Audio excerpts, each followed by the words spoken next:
Hello students, welcome to अड्डा 24/7 school. मैं राजेंद्र सांखला। इस सेशन में हम जाबिर हुसैन साहब के द्वारा रचित एक संस्मरण है जिसका नाम है सांवले सपनों की याद। ठीक है, उसके सारांश के साथ साथ हम जाबिर हुसैन जी के जीवन परिचय के बारे में प्रकाश डालेंगे। तो ध्यान से समझना, जितने समय मैं आपकी क्लास ले रहा हूँ उसी समय आप लोगों को याद होना चाहिए, क्योंकि मैं एक शब्द को 2 या 3 बार रिपीट करूंगा, क्योंकि मेरा एक उद्देश्य होता है कि जितने समय मैं आप लोगों को पढ़ा रहा हूँ उसी समय आप लोगों को ये याद होना चाहिए। तो इस वीडियो में हम लोग क्या देखेंगे, जाबिर हुसैन के जीवन परिचय के साथ साथ सांवले सपनों की याद जो इन्होंने संस्मरण लिखा है उसके सारांश के बारे में प्रकाश डालेंगे, अर्थात पढ़ेंगे। अब यह जो सांवले सपनों की याद है बच्चों, यह किसकी याद में लिखा गया? क्योंकि आप लोगों को पता होगा कि संस्मरण जो होता है वह किसी व्यक्ति की स्मृतियों अर्थात यादों के ऊपर लिखा जाता है। तो यहाँ जो सांवले सपनों की याद है वह जो लिखा गया है वह लिखा गया है विश्व प्रसिद्ध पक्षी वैज्ञानिक जिनका नाम है सालिम अली। क्या नाम है? सालिम अली। ठीक है, उनकी यादों में जाबिर हुसैन साहब ने क्या लिखा? संस्मरण लिखा, सांवले सपनों की याद। जब उन्हें इनकी याद आती है, इनकी स्मृति इन्हें याद दिलाती है, तो जो याद है आप लोगों को बताया, बीता हुआ समय जब भी कोई इंसान याद करता है तो उसे बहुत ही अत्यधिक दुख होता है। तो ऐसे ही दुख भरी दास्तान के समय इन्होंने यह संस्मरण लिखा, सांवले सपनों की याद। ठीक है, इसके बाद नेक्स्ट वीडियो में हम लोग पढ़ेंगे सांवले सपनों की याद जो संस्मरण है मूल रूप से जो जैसा लिखा है जाबिर हुसैन साहब ने वैसा लिखेंगे। और यह किनके ऊपर लिखा गया है? अभी यह सालिम अली साहब पर लिखा गया है जो विश्व प्रसिद्ध पक्षी वैज्ञानिक हैं। और यह सब हमें कहाँ प्राप्त होता है? तो हमारी पाठ्य पुस्तक का नाम है क्षितिज भाग 1। ठीक है, कक्षा 9th क्षितिज भाग 1, अध्याय संख्या चैप्टर संख्या की बात करें 4, और जिसके लेखक का नाम है जाबिर हुसैन। ठीक है, तो इस सेशन में हम जाबिर हुसैन जी का जीवन परिचय और इस संस्मरण के सारांश के बारे में पढ़ेंगे। आपसे यह पूछा जाए कि जाबिर हुसैन साहब हैं, वो जो सांवले सपनों की याद लिखते हैं, किसकी स्मृति में उन्होंने ऐसा लिखा है, यह संस्मरण लिखा है? तो याद रखना, सालिम अली, विश्व प्रसिद्ध पक्षी वैज्ञानिक, यानी पक्षी यानी पक्षी। वैसे हम लोग कहते हैं ना कि पक्षी होता है वैसे तो, लेकिन जब यह कै और सै से जो 6 बनता है तो कोई उसे कस यानी पक्षी बोल देता है, कोई उसे क्या बोल देता है? पक्षी बोल देता है। वैसे शुद्ध अर्थ में यदि हम इसका उच्चारण करेंगे तो क्या होगा? पक्षी। ठीक है, नेक्स्ट देखिए, तो हम लोग क्या देखने वाले हैं? जाबिर हुसैन साहब का जीवन परिचय देखने वाले हैं। यदि आपसे पूछा जाए इनका जन्म कब होता है अभी, तो इनका जन्म बताइए जल्दी से, इनका जन्म कब होता है? 1945 ईस्वी में इनका जन्म होता है। तो जाबिर हुसैन का जन्म 1945 ईस्वी में होता है। कहाँ होता है? गांव का नाम है नौनही राजगीर, जिला नालंदा, और राज्य का नाम है बिहार। याद हो गया? तो कब होता है इनका जन्म? सन 1945 ईस्वी में नौनही राजगीर, जिला नालंदा, बिहार में इनका क्या होता है? जन्म होता है। याद हो गया? 1945 में नौनही राजगीर, नालंदा, बिहार। याद कैसे रखेंगे? ऐसे पूरा याद नहीं रख सको तो ऐसे याद रखना, 1945 में कहाँ होता है? नौनही राजगीर, जिला नालंदा, एक ही गांव का नाम है नौनही राजगीर, जिला नालंदा, और राज्य का नाम क्या है? बिहार में इनका क्या होता है? जन्म होता है। किनका? जाबिर हुसैन साहब का। और यहाँ जो अध्याय लिखा हुआ है, यहाँ जो संस्मरण लिखा हुआ है उसका नाम क्या है? सांवले सपनों की याद। नेक्स्ट बात करें, जाबिर हुसैन अर्थात वे अंग्रेजी भाषा एवं साहित्य के प्राध्यापक रहे हैं। जाबिर हुसैन साहब किस भाषा के प्राध्यापक रहे हैं? तो किस भाषा के? अंग्रेजी भाषा के साथ साथ उनके साहित्य के भी क्या रहे हैं? प्राध्यापक रहे हैं। जैसे कहते हैं ना इंग्लिश लिटरेचर, हिंदी साहित्य, इसी प्रकार तो अंग्रेजी भाषा के तो प्राध्यापक थे ही, साथ साथ में लिटरेचर भी पढ़ाते थे। ठीक है, सक्रिय राजनीति में भाग लेते हुए 1977 में अर्थात 1977 में मुंगेर से बिहार विधानसभा के सदस्य निर्वाचित हुए और मंत्री बने। देखो कितनी अच्छी बात है। 1977 ईस्वी में बिहार के मुंगेर जिले से विधानसभा के सदस्य निर्वाचित होते हैं। ध्यान रखना, निर्वाचित क्या होता है? लोगों द्वारा चुना। जब हम वोट डालते हैं ना, आप लोग डालते हैं, तो वोट डाल करके इन्होंने विधानसभा सीट प्राप्त की है। ध्यान रखना, क्या प्राप्त की है? विधानसभा सीट प्राप्त की है और निर्वाचित हो गए और फिर क्या बने? ये मंत्री भी बने हैं। कब? 1977 ईस्वी में। याद रखना, 1945 में तो जन्म होता है और 1977 ईस्वी में ये विधानसभा के सदस्य निर्वाचित होते हैं और क्या बन जाते हैं? मंत्री भी बन जाते हैं। सन 1995 से बिहार विधान परिषद के सभापति भी रहे हैं। देखो, यानी 1995 से विधानसभा के क्या रहे हैं? सभापति भी रहे हैं। तो कितने सन हमें याद रखनी है? 3। 1945 में जन्म होता है, नौनही राजगीर, नालंदा, बिहार, और 1977 ईस्वी में मुंगेर से ये विधानसभा सदस्य निर्वाचित होते हैं और मंत्री के रूप में बनाए जाते हैं। और फिर 1995 में बिहार विधान परिषद के सभापति भी रहे हैं, यानी कि 1995 से कंटिन्यू है ये। जाबिर हुसैन हिंदी, उर्दू तथा अंग्रेजी तीनों भाषाओं में समान अधिकार के साथ लेखन करते थे। यानी कि देखो, अंग्रेजी विषय के तो प्राध्यापक और साहित्य के प्राध्यापक रहे, उसके साथ साथ इन्होंने अंग्रेजी के साथ साथ हिंदी और उर्दू में भी इन्होंने लेखन कार्य किया है। यानी इन्होंने जितनी भी रचनाएं लिखी हैं तो तीनों भाषाओं में लिखी है। ऐसा नहीं कि अंग्रेजी भाषा के प्राध्यापक रहे तो इन्होंने अंग्रेजी भाषा में लिखा है। नहीं बच्चों, अंग्रेजी, उर्दू और हिंदी तीनों भाषाओं पर समान अधिकार था और तीनों भाषाओं में इन्होंने क्या किया है? लेखन कार्य किया है। याद हो गया? चलो एक बार रिपीट कर देता हूं, क्योंकि मैंने कहा ना कि मैं जितना समय पढ़ा रहा हूं उसी समय आप लोगों को याद हो जाना चाहिए। ठीक है, देखो एक बार, जाबिर हुसैन साहब के जीवन परिचय के बारे में पढ़ रहे हैं हम लोग। तो 1945 ईस्वी में जन्म होता है। ठीक है, कहाँ होता है? नौनही राजगीर में होता है। कहाँ होता है? नौनही राजगीर में होता है। और कहाँ पढ़ता है? ये नालंदा में। और नालंदा किस राज्य में पढ़ता है? अभी बिहार में पढ़ता है। उसके बाद हम बात करें कि 1977 ईस्वी में ये मुंगेर से विधानसभा सदस्य निर्वाचित हुए। कहाँ से? विधानसभा सदस्य। कहाँ से? भी मुंगेर से विधानसभा सदस्य निर्वाचित हुए और फिर क्या बने? मंत्री बने। क्या बने? मंत्री बने। ठीक है, क्या बन गए भी? मंत्री बन गए। ठीक है, फिर 1995 से यानी 1995 से ये बिहार की विधान परिषद, विधानसभा नहीं, ध्यान रखना, विधान परिषद, कभी गलती कर दो, विधान परिषद के, विधानसभा के तो सदस्य निर्वाचित हो गए तो 1977 में ही, लेकिन विधान परिषद के सभापति कब से हैं? 1995 से। क्या बने हैं? सभापति बने हैं। बोलो याद हो गया क्या? ज्यादा कुछ और भी ज्यादा कुछ याद रखना चाहो तो ध्यान रखना, अंग्रेजी भाषा के साथ साथ अंग्रेजी लिटरेचर यानी अर्थात साहित्य के भी क्या रहे हैं? ये प्राध्यापक रहे हैं।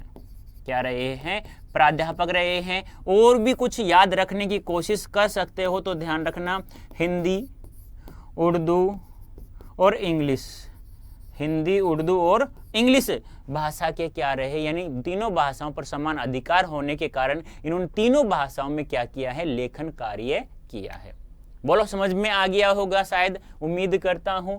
नेक्स्ट देखिए, उनकी हिंदी रचनाओं में कौन कौन सी, यानी कि बताया ना, अंग्रेजी, हिंदी, उर्दू तीनों भाषाओं में लेखन कार्य किया है। तो हिंदी रचनाएं कौन कौन सी हैं? जो आगे हैं, डोला बीबी का मजार, डोला बीबी का मजार, जो आगे हैं, डोला बीबी का मजार, अतीत का चेहरा यानी कि बीते हुए समय यानी भूतकाल, किसी को याद, यानी कोई याद होगी, किसी की प्रिय की होगी या किसी मित्र की होगी। लोगा, क्या होगा? लोगान, यानी कि देखो अनुस्वार लगा हुआ है। एक नदी रेत भरी प्रमुख है, एक नदी रेत भरी प्रमुख है। तो हिंदी की कौन कौन सी रचना इनकी? जो आगे है, डोला बीबी का मजार, लोगा, अतीत का चेहरा, एक नदी रेत भरी। याद हो गया? याद करना ऐसे, जो आगे हैं, डोला बीबी का मजार, अतीत का चेहरा, लोगा, एक नदी रेत भरी। आप कैसे भी इसको याद करना, ट्रिक्स बना लेना, या कैसे, जैसे कि मान लो हम कहें कि एक अतीत में डोला बीवी के साथ लोग रहते थे, वो आज भी क्या है, आगे हैं, या जो आगे हैं। कुछ भी करो, कैसे भी करो, याद करना है। देखो इतना कुछ है ही नहीं, क्या है, जो आगे हैं, डोला बीवी का मजार, अतीत का चेहरा, लोगा, एक नदी रेत भरी। बस 5 रचनाएं हैं मात्र हिंदी की। आगे बात करें, अपने लंबे राजनीतिक सामाजिक जीवन के अनुभवों में उपस्थित आम आदमी के संघर्षों को उन्होंने अपने साहित्य में प्रकट किया है। देखो उन्होंने क्या, राजनीति संबंध था ही, क्यों, क्योंकि 1977 में विधानसभा सदस्य निर्वाचित होकर के मंत्री भी बन गए थे, और जब वो मंत्री बन गए थे तो सामाजिक जीवन, लोगों के अनुभवों के बारे में उन्हें पता था। इसलिए उन्होंने आम आदमी के संघर्ष को कैसे देखा है अपने मंत्री पद के समय, विधानसभा सदस्य निर्वाचित के समय, और 1995 से वो विधान परिषद के सभापति भी रहे हैं।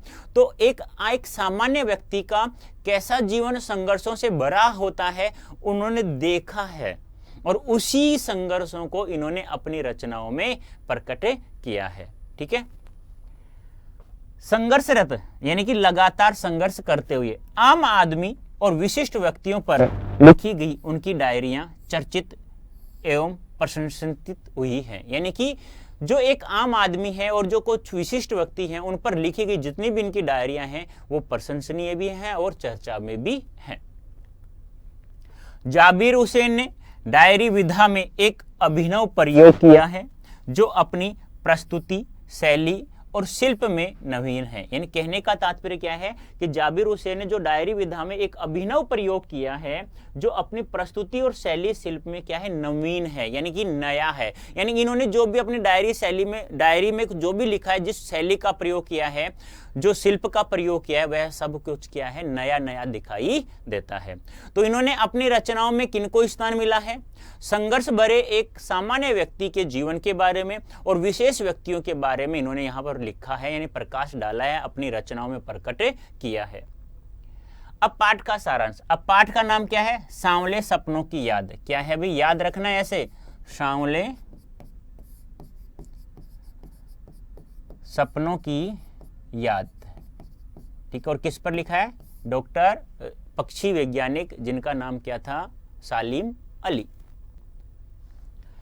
प्रस्तुत पाठ जून 1987 में प्रसिद्ध पक्षी वैज्ञानिक सालिम अली की मृत्यु के तुरंत बाद डायरी शैली में लिखा गया संस्मरण है। देखो कितनी अच्छी बात है कि कैसे पूछा जाएगा, डॉक्टर जाबिर हुसैन या जाबिर हुसैन द्वारा रचित विश्व प्रसिद्ध पक्षी वैज्ञानिक सालिम अली पर जो संस्मरण लिखा गया है वह किस शैली में लिखा गया है। तो किस शैली में लिखा गया है, डायरी शैली में लिखा गया है। तो और ये कब लिखा गया, 1987 में प्रसिद्ध पक्षी वैज्ञानिक सालिम अली की मृत्यु के तुरंत बाद डायरी शैली में लिखा गया संस्मरण है। सालिम अली की मृत्यु से उत्पन्न दुख और अवसाद को लेखक ने सांवले सपनों की याद के रूप में व्यक्त किया है। यानी कि जब उनकी मृत्यु हो जाती है तो उनकी मृत्यु के तुरंत बाद जब उन्हें जो दुख होता है, जो अवसाद विषाद होता है, उनकी जो मतलब जो यादें हैं, स्मृतियां हैं, उनको एक संस्मरण में संजो दिया उन्होंने, किस नाम से, सांवले सपनों की याद में। और जो कब लिखा, जून 1987 में है। यानी कि हम ये कह सकते हैं कि जब जून 1987 में सालिम अली की मृत्यु हुई तो उनकी स्मृतियां उन्हें बहुत ही दुख देती थी। उन दुखों को, बातों को उन्होंने अपनी डायरी शैली में एक संस्मरण के रूप में संजो दिया, जिसका नाम क्या है, सांवले सपनों की याद है। आगे देखिए, सालिम अली का स्मरण करते हुए लेखक ने उनका व्यक्ति चित्र प्रस्तुत किया है। स्मरण यानी याद करते हुए। यहाँ भाषा की रवानी और अभिव्यक्ति की शैली दिल को छूती है। यानी कि यहाँ जैसे जैसे इन्होंने भाषा का प्रयोग किया है तो वह एक पाठक के दिल को छू लेती है, क्योंकि एक पाठक, सामान्य व्यक्ति ऐसे याद रखता है। वास्तव में सलीम अली पर जिन्होंने लिखा, स्मृति पर जो लिखा गया संस्मरण है, वास्तव में उसकी शिल्प और शैली और प्रस्तुत करने का तरीका है जो वो क्या है, बहुत ही नया है। अब देखो, अब सांवले सपनों की याद में जो शब्द संपदा है, कहने का तात्पर्य क्या है, कुछ कठिन कठिन शब्द हैं, उन शब्दों को हमें याद करना है। ठीक है। तो उससे पहले मैं कुछ बातें बता देता हूँ, क्योंकि मैं एक बार रिपीट कर देता हूँ जिससे आप लोगों को याद भी हो जाएगा। तो क्या याद रखना है, 1945 में जन्म होता है, 1977 विधानसभा सदस्य निर्वाचित होते हैं और मंत्री बनते हैं, 1995 में क्या वो विधान परिषद के सभापति बनते हैं, और जून 1987 में जब सलीम अली की मृत्यु हुई तो उन्होंने डायरी शैली में एक संस्मरण लिख दिया, उसका नाम है सांवले सपनों की याद। अब शब्द संपदा देख लीजिए। गणना, गणना का अर्थ क्या होता है, बनाना। गणना का अर्थ क्या होता है, बनाना, ठीक है। हुजूम, हुजूम का अर्थ होता है जन समूह या भीड़। हुजूम क्या होता है, जिन कहते हैं ना कि अभी कैसी भीड़ लगी हुई है, तो उन्होंने क्या लिखा, उस शब्द के बारे में हुजूम लिखा है। वादी, वादी का अर्थ होता है गाठी, क्या होता है, घाटी। सौंधी, सौंधी होता है सुगंधित या मिट्टी पर पानी पड़ने से उठने वाली गंध। सौंधी क्या होता है, सुगंधित या मिट्टी पर जब पानी पड़ता है तो उठने वाली जो गंध होती है उसे सौंधी कहा जाता है। ध्यान रखना, सौंधी, एक तो सौंधी याद रखना है यहाँ, और एक हुजूम। हुजूम या जनसमूह या भीड़ को कहा जाता है। गणना, गणना बनाना, आप बना सकते हो, गणने को क्या कहा जाता है, बनाना कहा जाता है। पलायन, दूसरी जगह चले जाना या भागना, यानी पलायन कर जाना। वो कहते हैं ना, वो तो पलायन कर गया, बहुत देर पहले पलायन कर गया था, यानी कि वह तो भाग गया था, किसी दूसरी जगह पर भाग गया था। तो याद क्या क्या करना है, गणना, गणना करता होता है बनाना, हुजूम, हुजूम करता है जनसमूह या भीड़, वादी गाठी, सौंधी सुगंधित या मिट्टी पर जैसे ही पानी पड़ता है तो उससे जो गंध उठती है उसे क्या कहा जाता है, सौंधी कहा जाता है। और पलायन, दूसरी जगह चले जाना या भाग जाना। नैसर्गिक, नैसर्गिक अर्थ क्या होता है, सहज या स्वाभाविक, या हम कह सकते हैं दूसरा एक और अर्थ लिखे तो प्राकृतिक भी लिख सकते हैं। नैसर्गिक क्या होता है, प्राकृतिक, ठीक है। हाँ, प्रकृति से उत्पन्न चीजें या स्वाभाविक रूप से, सहज रूप से उत्पन्न होने वाली चीजें, तो उसे क्या कहा जाता है, नैसर्गिक कहा जाता है। तो यहाँ हुजूम याद रखना है, सौंधी याद रखना है और नैसर्गिक याद रखना है। नेक्स्ट है हरारत। हरारत क्या होता है, उष्णता या गर्मी। हरारत को क्या कहा जाता है, हरारत का अर्थ होता है उष्णता या गर्मी कहा जाता है। आबसार, आबसार होता है निर्जर या झरना। बहुत ही अच्छा शब्द, ध्यान रखना, आबसार उर्दू भाषा का शब्द है, निर्जर या झरना। मिथक, मिथक क्या होता है, प्राचीन पुराकथाओं का तत्व जो नवीन स्थितियों में नए अर्थ का वहन करता है। यानी क्या कहें, मिथक क्या होता है, मिथक कहते हैं ना झूठी बातें, वैसे कह सकते हैं। तो यदि कहेंगे पुरानी पुराकथाओं का तत्व को मिथक कहा जाता है, या जो नवीन स्थितियों में नए अर्थ का वहन करता है उसे मिथक कहा जाता है।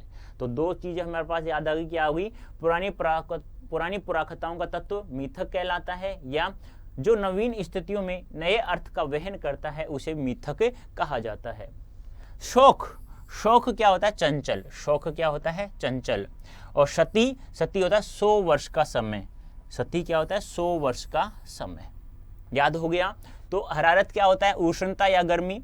आबसार क्या होता है, निर्जर या झरना। मिथक किसे कहते हैं, प्राचीन पुराकथाओं का तत्व या जो नवीन स्थितियों में नए अर्थ का प्रयोग करता है, नए अर्थ का वहन करता है, उसे मिथक कहा जाता है। और शौक क्या हो गया, चंचल हो गया। और सती क्या हो गया, 100 वर्ष का समूह हो, 100 वर्ष का समय हो गया, ठीक है।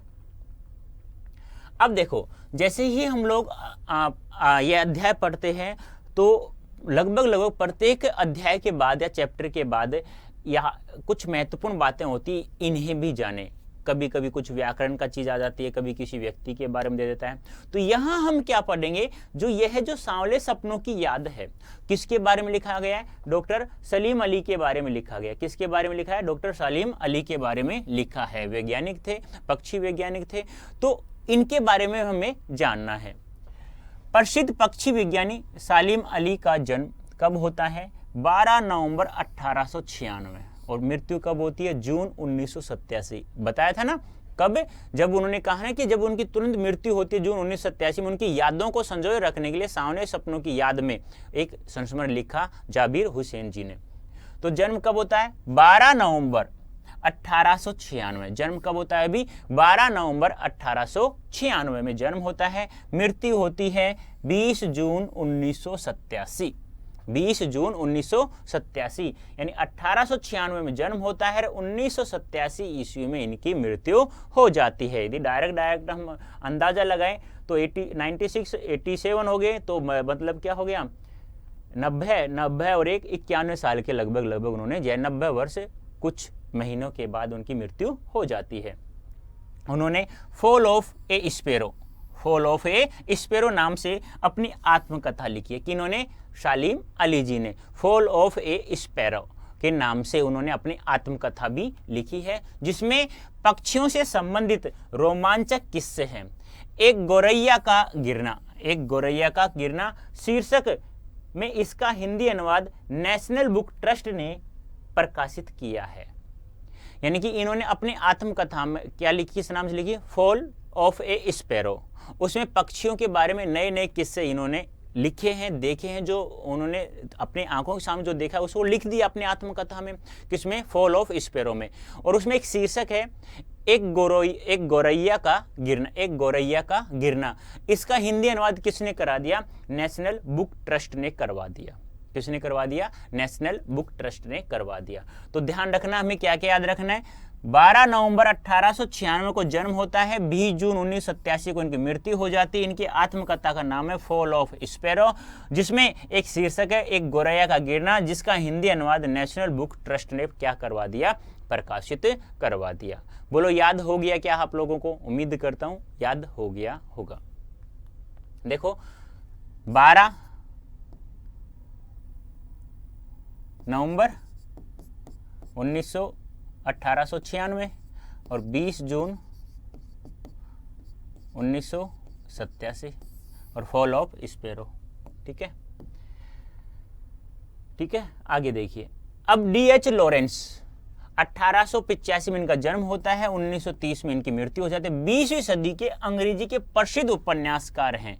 उन्होंने कविताएं भी लिखी हैं, विशेषकर प्रकृति से संबंधित कविताएं उल्लेखनीय हैं। प्रकृति से D.H. लॉरेंस का गहरा लगाव था और सघन संबंध। एक लेखक और हैं जो अंग्रेजी के लेखक हैं, D.H. लॉरेंस, जिनका जन्म 1885 में हुआ, मृत्यु 1930 में होती है, और ये 20वीं सदी के अंग्रेजी के प्रसिद्ध उपन्यासकार माने जाते हैं। इनका संबंध, इन्होंने कविता भी लिखी है, लेकिन सर्वाधिक इनका जो संबंध था वो किससे था? प्रकृति कवि, यानी प्रकृति के रूप में। जिस प्रकार से हमारे सुमित्रानंदन पंत है प्रकृति के कवि कहे जाते हैं, उसी प्रकार से अंग्रेजी कवि D.H. लॉरेंस साहब भी हैं।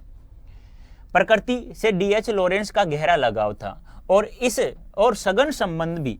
वे मानते हैं कि मानव जाति एक उखड़े हुए महान वृक्ष की तरह है, यानी उसकी बात, यानी मानव जाति कैसे है? एक महान पेड़ की तरह है, महान वृक्ष की तरह है, जिसकी जड़ें हवा में फैली हुई हैं। और वे यह भी मानते थे कि हमारा प्रकृति की ओर लौटना जरूरी है। और साथ साथ में वो क्या मानते थे? कि हमारा प्रकृति की ओर लौटना भी क्या था? जरूरी है।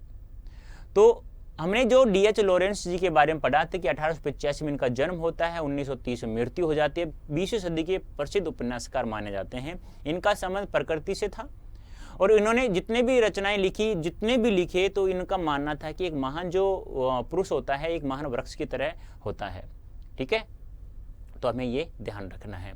तो उम्मीद करता हूँ आप लोगों को बहुत अच्छा समझ में आ गया होगा। ऐसे ही बने रहिएगा और अपनी पढ़ाई को बहुत ही अच्छी करें, और किसी भी जैसा भी एग्जाम होता है हमारा, उसमें हमें 100% नंबर प्राप्त करना है। तो उम्मीद करता हूं आप लोग बहुत अच्छा समझ में आ गया होगा। इस सेशन में बढ़ने के लिए सभी का बहुत बहुत धन्यवाद।